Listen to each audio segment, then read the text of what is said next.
Who doesn't love Spider-Man? Forget Tobey Maguire and Tom Holland and the other one. I was touching up stuff. Touching himself? Come on. I love you really, hipster trash fire. And the animated guys in the video game, and hell, don't even worry about the guy in the comic book. That's right, we're talking archetypes. Characters as a conceptual art form outside of a story. Characters, dare I say it, as mythological figures. So get ready to snort some peyote, smoke some magic mushrooms, and become a Scottish comic book auteur, because we're talking about why I love Spider-Man.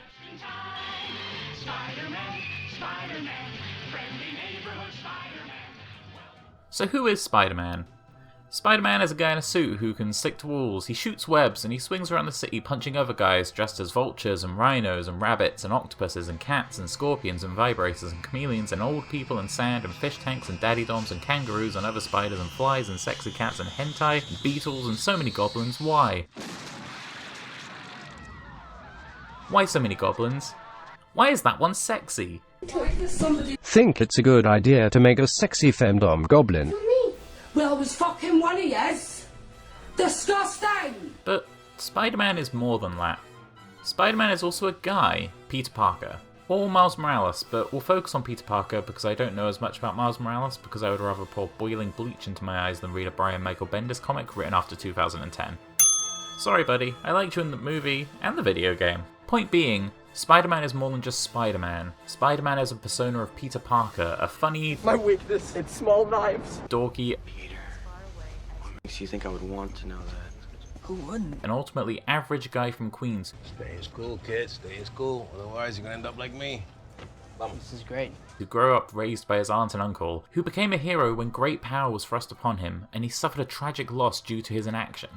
The core of the character is, ultimately, a regular guy trying to make time in his life to go to school, have a job, socialise, lay pipe, and be a superhero. A Spider-Man story will generally consist of some variation of, I'm Spider-Man.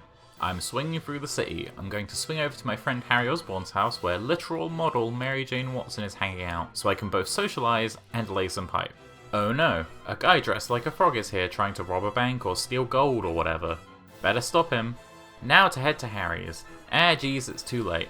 Mary Jane Watson has gone home, my friends all think I'm an asshole and I have to go home alone, stay up all night doing homework and jacking off to a book or some shit because I don't have enough money to pay for Wi-Fi because Jonah J. Jameson is a jerk. Of course, an oversimplified version that completely undercuts the tens if not hundreds of, pardon the pun, great Spider-Man stories that have been spun over the years, but also a fairly accurate representation of my point. Because take away the superheroics of that story and what you are left with is something inherently relatable. It's something we've all had to face in becoming adults. There isn't time for everything.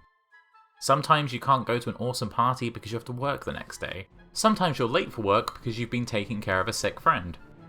Sometimes you want to lay some pipe, but you can't because a crazy goblin man knocked up your girlfriend and then threw her off a bridge. I mean, we've all been there, am I right guys? This is representative of what a lot of Marvel characters are supposed to stand for. As the old adage goes, Marvel characters are down to earth and DC characters are godlike. Really, it's a lot more nuanced and complicated than that, but I would generally say, especially in those original 60s creations, it holds true. Even the super geniuses like Iron Man and the Hulk are ultimately made human by their emotions. Iron Man struggles with guilt, the Hulk struggles with rage, and Reed Richards? Well, fuck that guy. But even with those relatable elements, Spider-Man stands above them all in my opinion. He's the working man's hero, your average Joe thrust into situations way over his head who handles them with his quick wit, sense of humour, and being an actual literal genius. Wait, what? See, there was something that, for a long time, struck me as off about Spider-Man as a working class superhero. Whereas your real gritty Netflix street level guys like Luke Cage, Iron Fist and Daredevil are all within the realms of regular level intelligence, there are characters in comic books who are referred to as super geniuses. Characters like Iron Man or Black Panther or Reed Richards, fuck that guy, who are smarter than any human being. Even your mate Greg's dad who totally makes £1 billion a year because he works for Sony and gets you the new PlayStation X early. These characters are so smart they know every field of science, can invent all sorts of cockamamie bullshit like time travel and weapons that can destroy the universe and whatever Reed Richards used to convince Sue Storm to marry his loser ass. And it's kind of inarguable that Peter Parker is one of these characters. Even ignoring the more recent runs by the likes of Dan Slott and Nick Spencer where he is literally Tony Stark running a giant science business and inventing shit all the time, Peter Parker invented what is undoubtedly one of the most impressive things in all of the Marvel Universe, his webbing. Super strong, super sticky, able to be packed into tiny capsules, incredibly hard to break, it flies under the radar as some amazing technology. Add on to that he invented it in a garage with a box of scraps at the age of 15, and that is just one of Spider-Man's frankly astonishing inventions. Not quite as prolific as Nikola Tesla maybe, but still quite the array. From this we can gather that Peter Parker is one smart boy. So smart, each adaptation in cinema has tried to dumb him down in its own way. In the Raimi trilogy, his webs are naturally occurring in his body, not his invention, leading to questions such as, does Sam Raimi know where spiders' webs come from? And why is that crying man boy studying science if he never uses it in these movies? Andrew Garfield's webs were based on his father's design, which he perfected, so he gets half points. Tom Holland is the closest, having designed his own webbing entirely, but he also loses all the points for that suit, buddy. Also, his intelligence has been downplayed in the MCU to shift focus onto Tony Stark's godlike intelligence, with Stark designing his suit and the gadgets he uses in his solo movies, and creating all his villains by naming their inventions poop or whatever. I'm nothing without this suit. If you're nothing without this suit, then you shouldn't have it, okay? Bitter? Me? Never. This makes sense to me. Cinematic adaptations of comic book characters are always trying to smooth them out, make them more digestible for viewers, and make those sexy cape shit dollars. Look at Captain Marvel, Thanos, and everyone on the Guardians of the Galaxy for examples of that. And the genius level intelligence of Peter Parker can be seen as in direct conflict to what is supposed to be his lovable everyman schlub nature. Making him smart enough to discover something only Reed Richards' fuck that guy has discovered before would seemingly make it hard for him to be late with the pizzas and put down the pizzas and smile like a dork and say pizza time. Pizza time. For a long time, I thought that. It was something about the character that I enjoyed, but seemed in contrast with his central theming. And then I grew up a little bit more, and I began to see how most people are people who, if they could, would be doing more with their lives.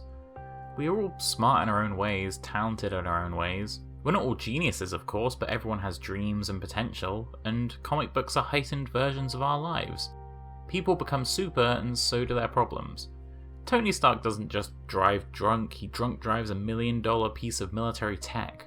Daredevil doesn't just have an ex who comes back into his life, he has an ex who is now a top-tier assassin who leads an evil organization of ninjas.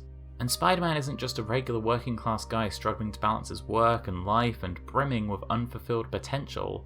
He's a super genius who hasn't had time to develop his genius because he's torn between work, life, and saving the lives of every man, woman, and child in New York City twice over. The relatability is the centre of his character, and the superhero genius elements are what makes it a fun story to read. A movie about a guy who's underachieving in his 20s in New York is some boring indie bullshit you see at Berlinale because you desperately want to get inside to escape the bitter, bitter cold. But a story about a super genius not reaching his full potential because he's a superhero who fights goblin men and sexy cat burglars and a whole menagerie of animal-themed supervillains? Well, that could run for 57 years and counting as a comic book, have multiple animated adaptations, live-action films, video games, and whatever this masterpiece is. Spider-Man! Because at the end of the day, I think we all feel stressed, overworked, and alone sometimes, and there is nothing more cathartic than seeing someone going through those same issues and overcoming them. By punching a Rhino Man in his stupid face. Or at least it works for me. This might have been something that was super obvious to people, but I found it interesting, and it really put a new spin on the character of Spider-Man for me. And I love Spider-Man. He's my favourite superhero, and I could pretty much talk about him all day forever. So thank you for listening to me ramble, and maybe click that subscribe button to stick around and listen to me ramble more. Spider-Man.